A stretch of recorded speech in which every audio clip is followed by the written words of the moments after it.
गाई के गोबरा मंगवानी त अंगना लिपाइले हो। गाई के गोबरा मंगवानी त अंगना लिपाइले हो।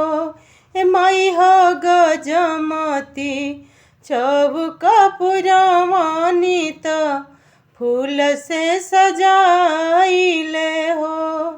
ए माई हो गजमती चौका पुरवानी त फूल से सजाइले हो।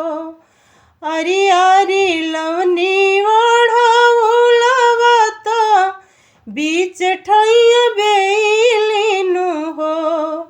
अरी अरी लवनी ओढ़ौलवा त बीच ठैया बेलिनु हो। ए माई हो चारू ओरिया लौनी को नैलिया त कहवा एतना देरी कैलु हो।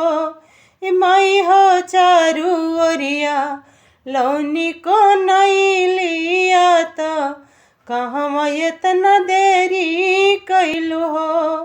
घूमत रहनी नगरिया डगरिया धैले आइले हो।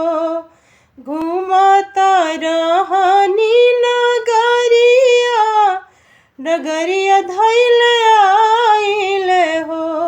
ए सेवका बझिनी छेकेली हमरो बाट त पुतवा देत देरी भइले हो।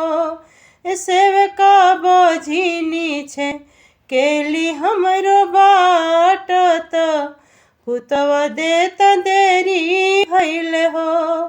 घूमत रहनी नगरिया डगरिया धैले आइले हो।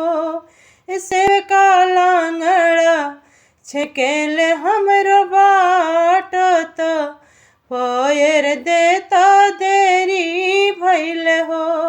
ए सेवका निरधन छेकेले हमरो बाट त धन देत देरी भइले हो। ए माई हो कहवा लगौलू एतना देर त बाट जोहत देरी भइले हो।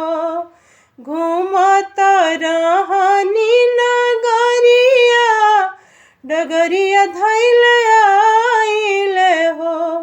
ए सेवका बालका छेकेले हमरो राहत विद्या देता देरी भइले हो।